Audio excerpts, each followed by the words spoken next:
Let's start with China. And remember, hang on to 2008. Hang on to that. But we're going to start with China. We're going to go back a little bit in history on this one. Understanding who is in control of the payroll, of the bankroll, however you want to put it, is always key. And that will give us an understanding of who is in charge. From the beginning, the biggest names and top dogs of elites that we know of, again, that we know of, because we know that there's the shadow government of people that are much more powerful that we don't have a clue who they are. But the ones that we do know of, the Rockefellers, the Rothschilds, Kissinger, and Soros. These are the ones everybody knows. These are the ones that are involved with all the stuff that's happening. Well, how are they involved with China? So if these names run the elites, like the WEF and the IMF and all the other ones, and everybody else, all the governments and everything, why wouldn't they also be involved with China? So let's take a look. Let's start with none other than Richard Rockefeller. Let's take a look at this guy. I'm Richard Rockefeller. I'm chair of the board of the Rockefeller Brothers Fund. The sentiments that my grandfather and grandmother and actually other relatives of that generation had for China, very positive feelings for the country, passed through the generations to all of us. So China, in a way, wasn't such an unfamiliar place to us as it might have felt for a lot of Americans. Okay, so right here, Richard Rockefeller, one of the families, is discussing part of the historical background of the Rockefellers in China. We see here that he's discussing the long-time connections of it. So, a little bit of history on when this started and how they got started in China. Let's go to 1917, when the Rockefellers constructed Peking Union Medical College in China. That's right, 1917, the Rockefellers got involved. The majority of China's most prominent doctors, medical university leaders, and leaders in the Ministry of Health came via the Rockefellers Peking Union Medical College, or it's also known as the Beijing Union Medical College as well. So right off the bat, we've got Rockefellers setting up their home base in China in 1917, and then right off the bat, all the progression of medical leaders, including governmental health regulators and everything like that, all stemmed from the Rockefeller area. What happened in 2020 that involved China? Interesting. On September 16th, 1921, the newly built university held a grand opening ceremony that brought in high officials from both the Chinese and the American government. So right here, you're now starting to see the full circle of we've got the medical in China, and now we're getting the government in China, along with American government, of course. The Rockefellers also bought the nearby palace of the Qing dynasty. According to statistics, in 1958, the Rockefellers had put more than $48 million into the Peking Union College. Coming from the college were a group of famous doctors who helped build the modern Chinese medical system. Again, what happened in 2020? The Rockefellers, to this day, work closely with the college and the Chinese Medical Board. Now,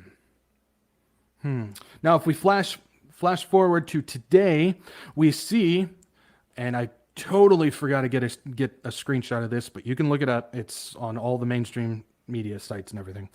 Flash forward to today, we see that Pfizer just signed an agreement with China to improve health coverage among the country. Pfizer in agreement with China. The U.S. pharma giant owned by Vanguard, BlackRock, and State Street, the top three stockholders of Pfizer, said we are aligned very much with the China Healthy 2030 initiative, and we are trying to contribute as much as we can. I'm sure you are. I'm sure you are. I have no doubt about that one. So China's modern medical system came from the Rockefellers, and now the U.S. giant Pfizer is also working together with China. Interesting. All the way back from 1917, this has been going on. The Rockefellers involved with China. Don't worry, though. If you think, hey, that's it, it's not just medical. Let's take a look at Stephen Hines and what he has to say about this. I'm Stephen Hines, the president of the Rockefeller Brothers Fund. The fund was involved in grant making in Asia for many, many years, really going back to the beginning of the foundation's work. But we came to the conclusion that we were spread too thin over too much geography to really have deep impact. So we looked for places that we thought of having pivotal significance, places that if you really could make progress in, you could really change conditions in the world. And we ended up choosing southern China because we see China as perhaps the most important story of the 21st century. As we looked more deeply at China and its development, one of the interesting things that you see in Chinese history, both modern and ancient, is that much of the change in China actually starts in the South. The South is a place of innovation, of experimentation, and it's there that a lot of the ideas that ultimately become part of China's national policy or national direction start.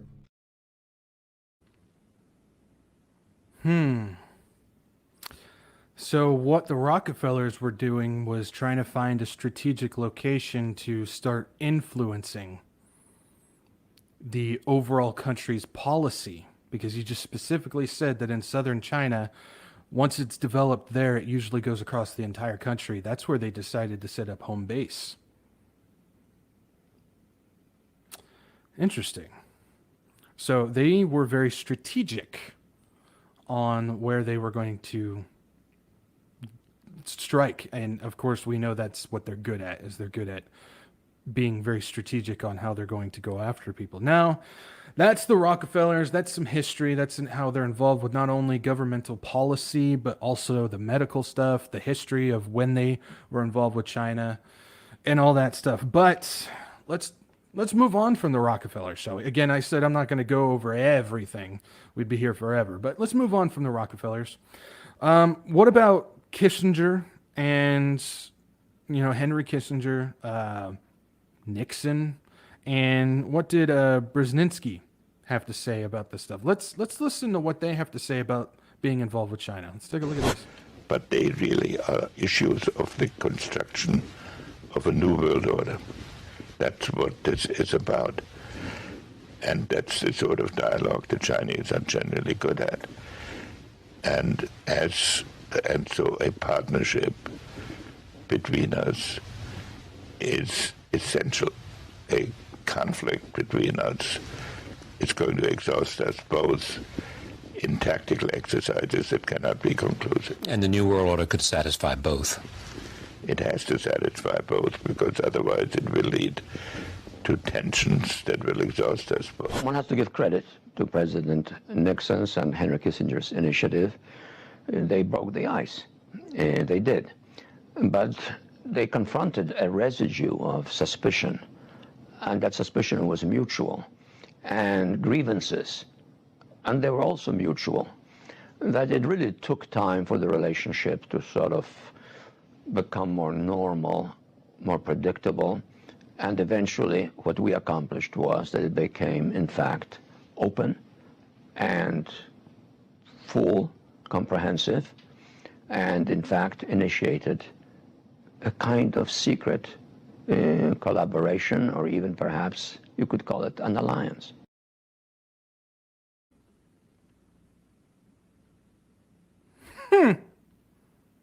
Really? So, via Henry Kissinger, we've got the establishment of the New World Order with Russia and China. He specifically says, well, if they don't work together, it will exhaust us. Well, they're working together. It may look like it's exhausting us, but what they're doing is they're just preparing for the next wave of agenda to come through.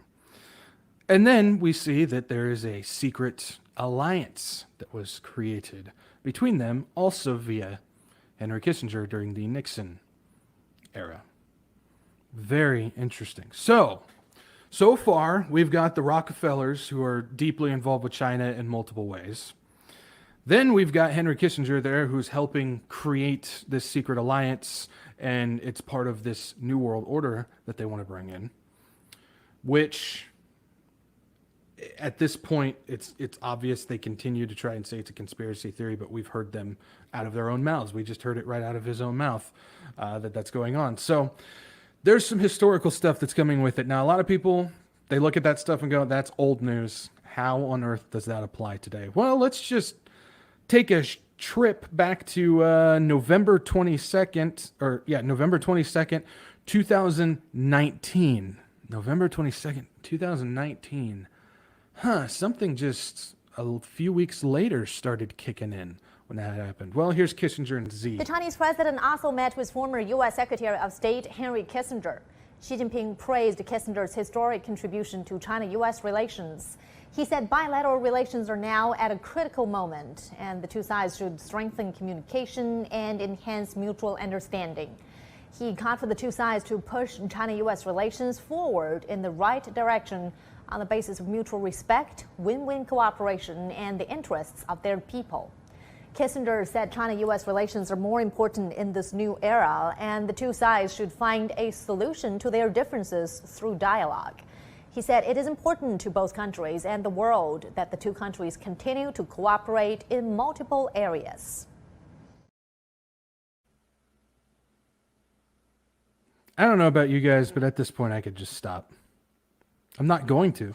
I've got more. But that should be more than enough to reveal who's really pulling the strings.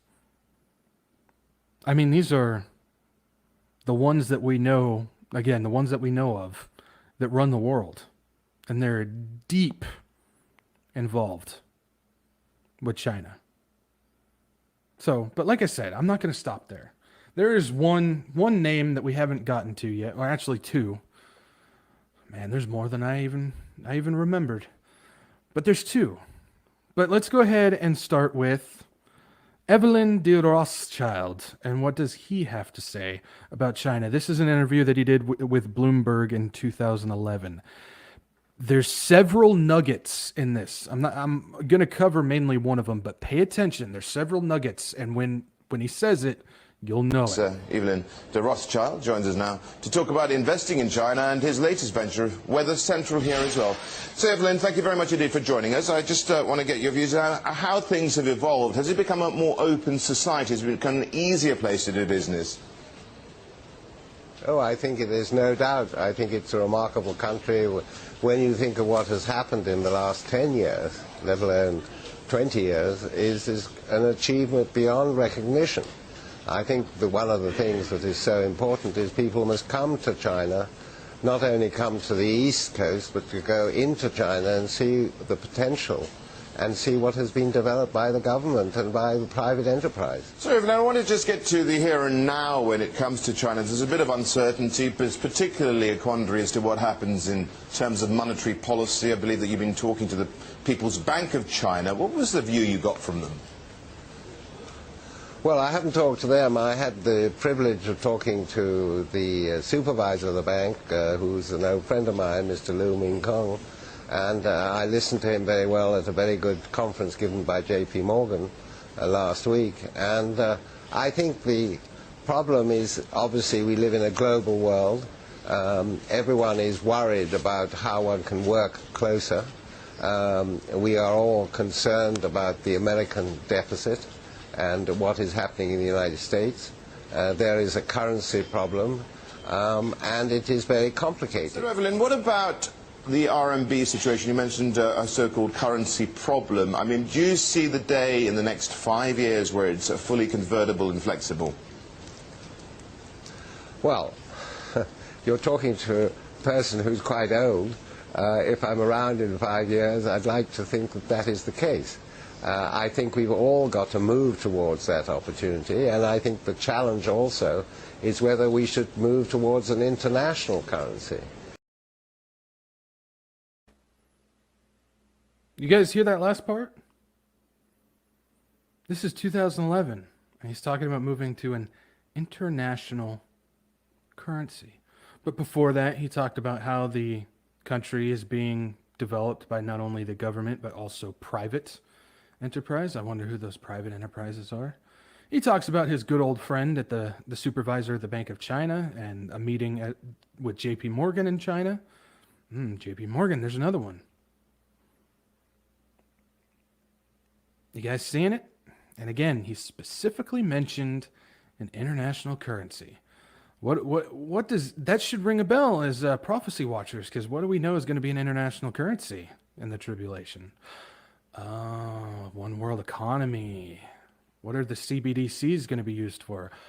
Oh, one world currency, international currency.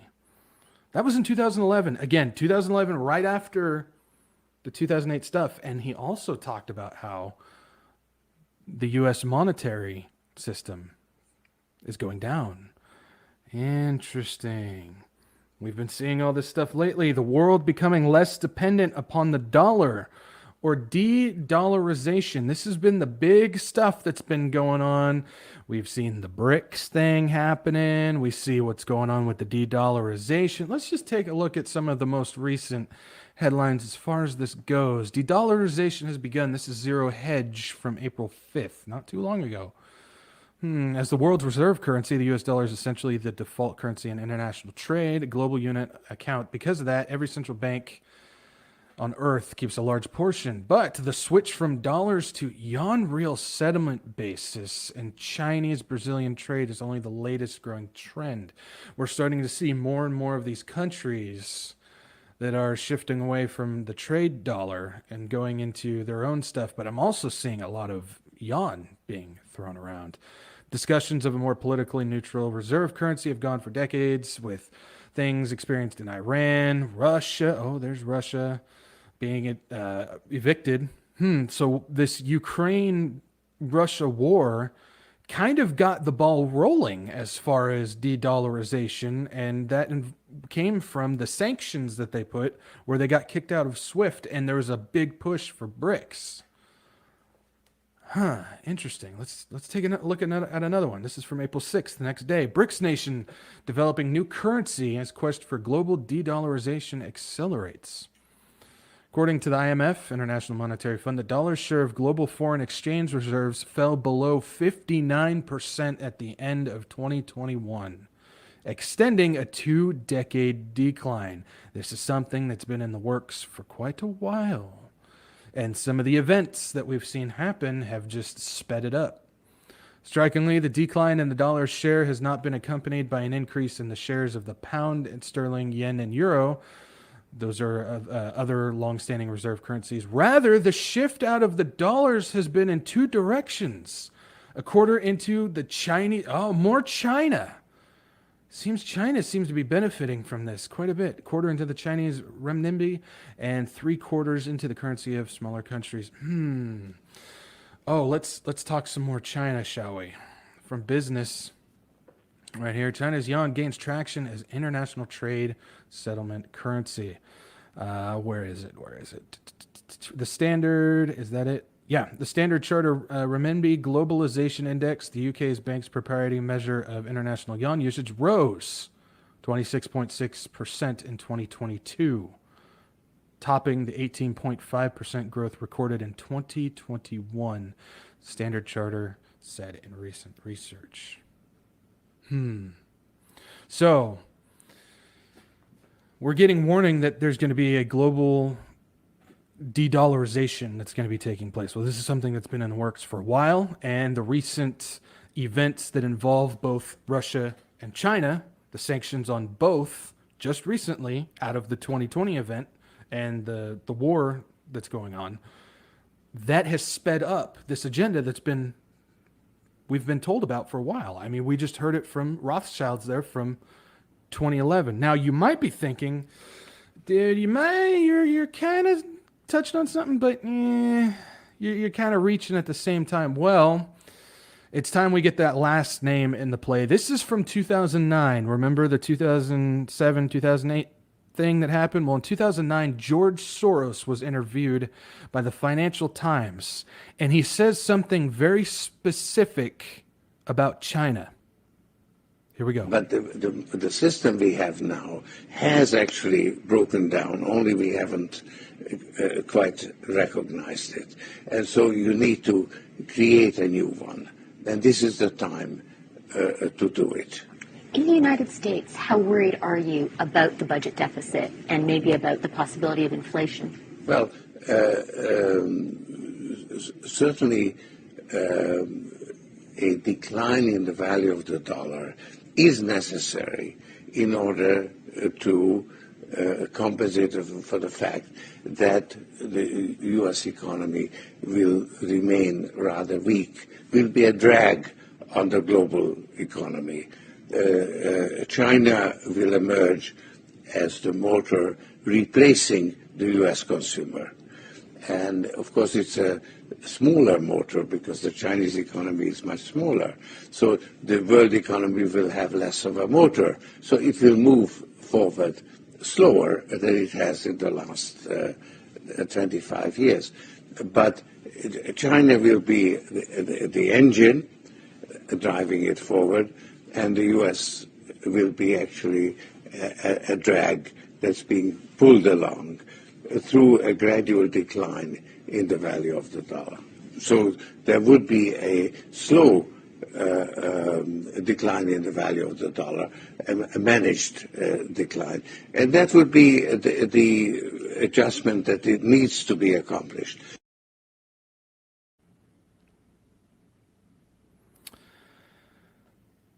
After 2009, George Soros said, there will be a managed decline of the US dollar, and China will be the engine driving it forward. We are seeing that exact thing happening right now. You guys still think China's at war with the US and the elites? No. They're doing exactly what they're told. Just like the United States is. China's in on it. And they are doing exactly what they were told to do, scripted out for them. Not only in the financial thing that we're just seeing right now, it's happening word for word exactly how Rothschild and Soros said it would happen. But we're also seeing it in the medical system that dates all the way back to 1917 when the Rockefellers got involved.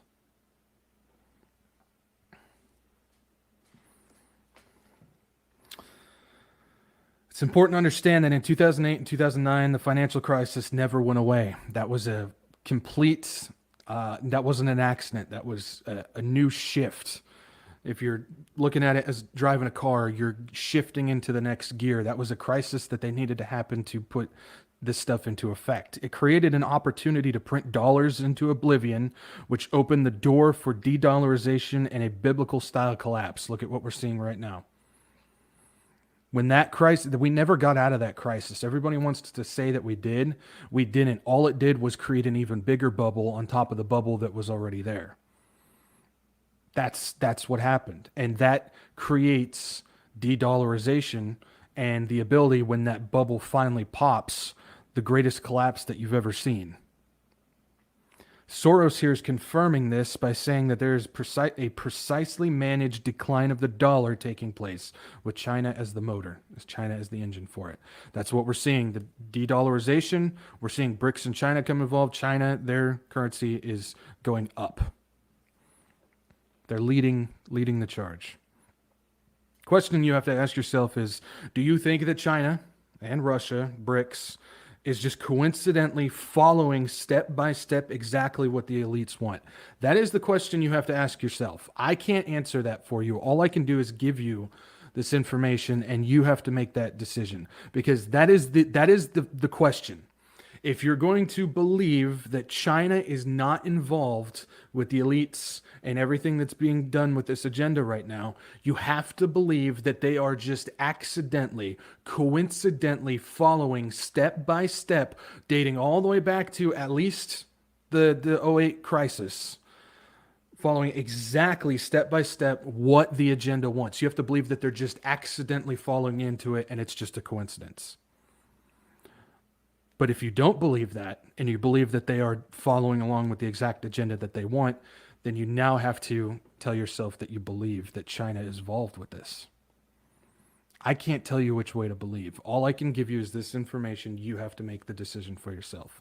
Me personally, that's a whole lot of coinkydink to believe that they're just following exactly step by step with what these elites have been telling us over these years. No, doesn't fly with me. That's why I believe China is involved. Again, there's other stuff. We'd be here forever. I think that gives the most on that. China is not at war with the West and the global elites. They are just doing the script exactly how they need to do it. It's theater. So, the WEF document clearly stated that in 2008, the crisis created an alternative model of governance to reassert themselves, what China and Russia stated specifically. Guess what we're seeing right now? Alternative models of governments where China and Russia are reasserting themselves. You also have to, if that's not enough, you also have to look at things just like Elon Musk. He says one thing, but his agenda is saying the other. Well, you have to look at China, who is utilizing they're using everything that the WEF government, or the WEF government, not the WEF government, the WEF elites has been pushing as far as their agenda goes, like 15-minute cities, the CBDCs, the biometric scannings and payments, Internet of Things technology, social credit score, population control, all this stuff. Everything that the WEF has been talking about with all those things, how they want to introduce those things, well, guess who's been doing it this whole time? China. Guess what everybody has been saying? All these other countries are turning into China. China has invaded the governments of them, and that's why they're in stuff. No. China's just been developing this stuff for the elites' agenda, and now that stuff is just getting sent through to the other countries. We saw the same thing during 2020 with Australia. A lot of the lockdown measures and everything like that, all of that stuff started in Australia and then got sent to the other countries. It's not China invading other countries. It's not communism, China, the CCP or whatever, invading other countries. No, it's just the WEF agenda is now finally going from one country to the other. That's what we're seeing. It's China falling in line. It's not an enemy attack. Well, depends on how you look at that. I'm not going to get into that Pandora's box there, but you understand what I'm saying as far as that goes. Utilizing 2020 and the Great Reset allowed closer adoption policies under the guise of the Rockefellers publication called Scenarios for the Future of Technology and Industrial or International Development. You might recognize those as the lockstep and the clever together. Everything China is doing followed exactly along with the lockstep and the clever together, both written by the Rockefellers, and all the other countries followed suit. It's not China invading other countries. It's the elites' agenda taking over every country. And China's just playing a part.